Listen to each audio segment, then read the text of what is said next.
et bienvenue dans cette vidéo dans laquelle je vais vous parler des 4 erreurs à éviter pour une transition ou une reconversion réussie. Je suis Béatrice Bayot, coach en reconversion et expansion. J'aide les personnes qui veulent se reconvertir à identifier et à créer une activité vibrante afin de se réaliser pleinement dans leur vie et leur entreprise. Donc aujourd'hui, je vais vous parler des erreurs stratégiques à éviter pour une reconversion réussie. Donc la première chose à éviter, c'est de quitter votre emploi d'une manière abrupte, d'un coup sec.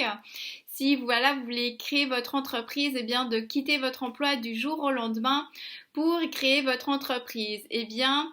ce fait va peut-être vous amener vers une certaine insécurité, vers des peurs et une certaine insécurité financière. C'est pourquoi je vous propose plutôt d'opter pour un travail à temps partiel et pour faire aussi cette transition dans la douceur.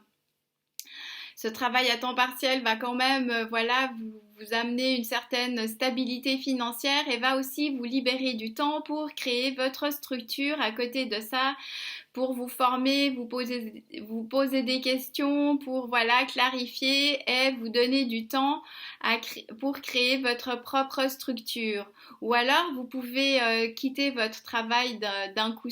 sec, comme ça si vous avez une certaine sécurité financière, un petit coussin financier qui va vous permettre de vivre quelques mois, en tout cas sans revenu. Parce que sachez que si vous entrez dans cette insécurité financière, vous allez vivre pas mal de peurs et ces peurs vont vous prendre beaucoup d'énergie et vont aussi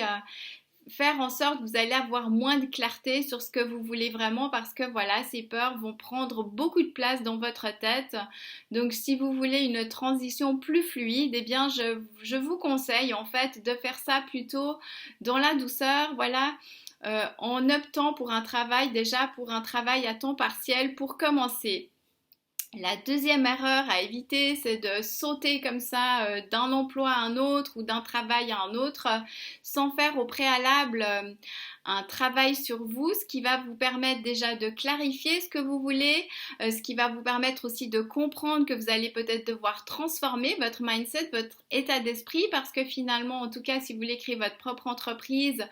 on n'a pas forcément besoin d'avoir un même état d'esprit quand on est employé ou quand on veut créer sa propre structure. Donc quand on est employé, on va juste devoir exécuter des ordres que vont nous donner nos supérieurs, alors que si on veut créer notre propre structure, on va devoir créer, on va devoir devenir des créateurs et on va devoir se faire assez confiance pour avoir confiance en nos idées, pour avoir confiance, aux décisions que l'on va prendre et aussi pour pouvoir avoir confiance au fait que l'on va créer une structure et que l'on va aussi créer notre vie selon nos idées et nos aspirations. On va plus devoir chercher les réponses à l'extérieur, ce n'est plus notre chef, notre patron ou l'entreprise qui va savoir mieux que nous. On va devoir trouver nos propres réponses à l'intérieur de soi parce que c'est nous qui allons mieux savoir ce qui est bon pour nous. Dans notre entreprise. Et donc, une meilleure connaissance de soi va aussi nous amener à clarifier ce que l'on veut vraiment, va nous aider à faire tout un travail sur nos valeurs, sur nos talents, sur nos aspirations profondes, et ce, à travers la numérologie, l'énéagramme, mais aussi tout un travail personnel intérieur que je propose dans mes coachings. La troisième chose à éviter, c'est d'être entouré de personnes toxiques qui ne vont pas comprendre vos choix, qui vont pas être d'accord avec vos idées, et qui vont plutôt vous décourager. Donc, ce que je vous conseille, c'est de vous entourer de personnes qui vont vous soutenir dans vos idéaux, qui vont vous soutenir vos idées, vos rêves. Et ça peut être soit des amitiés, soit de choisir de vous faire coacher, de vous faire accompagner, soit de trouver des groupes de personnes qui sont en train d'entreprendre une même démarche parce que du coup, ces personnes vont être confrontées au même type de problématiques que vous. Donc, s'il persiste quelques personnes un peu négatives dans votre entourage, c'est pas grave. Je vous dis pas de faire le grand ménage dans votre entourage parce que ce n'est pas une solution non plus. Mais ce que je vous propose, c'est d'amener en fait en plus de ce qu'il y a déjà là, vraiment des des personnes ressources, des personnes positives qui sont dans une démarche identique à la vôtre ou en tout cas qui vont comprendre vos rêves et vos idéaux et qui vont vous encourager et vous soutenir dans les moments de mou parce qu'un parcours comme ça n'est pas un parcours linéaire et il y aura des moments plus difficiles que d'autres. Donc c'est pourquoi il est important d'être bien entouré dans ces moments plus difficiles. Donc ça c'était la troisième. Donc la quatrième chose à éviter, c'est d'avoir une date limite à votre rêve et de vous dire voilà, je me donne une année ou 2 ans. D'un côté, c'est bien d'avoir comme ça une sorte de canevas dans le temps, ce qui va nous donner quand même une idée. Mais par contre, ce que j'aimerais vous dire, c'est que votre rêve, il va peut-être prendre plus de temps que ce que vous pensez à être réalisé, que vous allez, voilà, il va vous falloir plus de temps, vous allez peut-être avoir une première idée, comme moi par exemple, au départ, je me suis lancée, donc j'ai quitté mon emploi fixe il y a 3 ans, et donc ma première idée, comme j'étais formée en massage, en relation d'aide et en soins énergétiques, j'ai ouvert un cabinet, je me suis pris un local, que j'avais pour moi à plein temps et donc j'ai reçu des clientes, des clients et puis j'ai fait des massages, des soins énergétiques et je me suis rendu compte, en tout cas dans le massage j'étais pas forcément à l'aise. J'avais choisi à la base de me former en massage parce que je me suis dit que c'était quelque chose de commun, que tout le monde connaissait le massage, que tout le monde avait sûrement envie un jour ou l'autre de se faire masser, que ce n'était pas si bizarre et si perché et je me suis assez vite rendu compte, bien que voilà j'étais pas forcément à l'aise dans le fait de masser les gens. En plus de ça, j'ai eu des situations assez comiques ou assez graves. Ça dépend comment on regarde la situation avec aussi les hommes. Bien qu'à la fin, j'ai dû les refuser. Et enfin bref, pour me rendre compte que voilà, c'était pas trop mon truc, c'était pas ma came et qu'il fallait que je trouve autre chose. Et bien c'est à ce moment-là que j'ai décidé de reprendre d'autres formations en fait pour finalement me former en tant que coach de vie pour pouvoir accompagner les personnes en ligne, ce qui me donne aussi une plus grande liberté. J'ai plus besoin d'avoir de local dans la vie concrète et ce qui me permet aussi eh bien, de travailler avec des personnes en France, en Belgique, au Canada.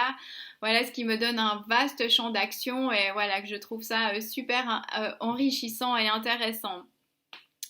Et puis oui, ce que je voulais vous dire, eh bien, c'est que de ne pas donner de date limite parce que justement vous allez peut-être vous lancer avec une idée et que finalement ce ne sera pas exactement la bonne et que vous allez peut-être devoir la transformer, il vous faudra du temps pour la réajuster et que finalement ce sera peut-être la troisième idée dans laquelle vous vous sentirez vraiment bien et c'est peut-être la troisième idée qui va vraiment marcher et avec laquelle vous allez rencontrer le succès auquel vous aspirez. Et c'est la même chose aussi si vous choisissez de faire une transition professionnelle. Eh bien peut-être que la prochaine transition ne sera pas forcément la bonne ou en tout cas ce que j'aimerais aussi vous rendre attentif c'est que vos idées vont évoluer au cours du temps, vous allez évoluer au cours du temps, on est dans un monde qui est en constante évolution, en constant changement, les énergies sont en train de changer aujourd'hui et on va de plus en plus aller vers des choses qui sont alignées à nous, on pourra plus se mentir, on pourra plus faire semblant, donc on va devoir se dépouiller de nos masques et de nos faux semblants pour aller de plus en plus vers des choses qui nous parlent et qui sont justes pour nous. Et c'est pour ça qu'on doit se donner bien au fil du temps aussi cette opportunité de changer d'idée, de se transformer, de s'aligner pour que les choses nous correspondent de plus en plus, que ce soit en créant notre propre entreprise ou que ce soit en choisissant la transition professionnelle dans une autre entreprise, dans un autre domaine, et bien même là, on va aussi peut-être évoluer, changer, nous affiner vers quelque chose qui nous correspond vraiment. Donc voilà ce que j'avais envie de vous partager dans cette vidéo au niveau des erreurs stratégiques. Donc la première, c'est de quitter votre emploi d'un coup sec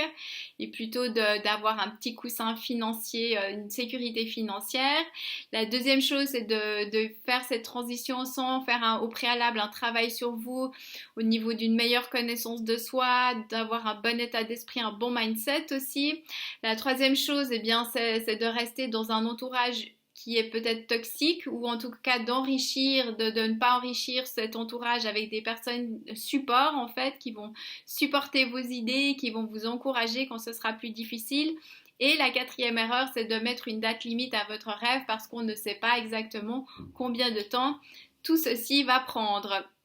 Donc voilà ce que j'avais envie de vous partager aujourd'hui. Je vous remercie de votre écoute et je vous donne rendez-vous dans une prochaine vidéo.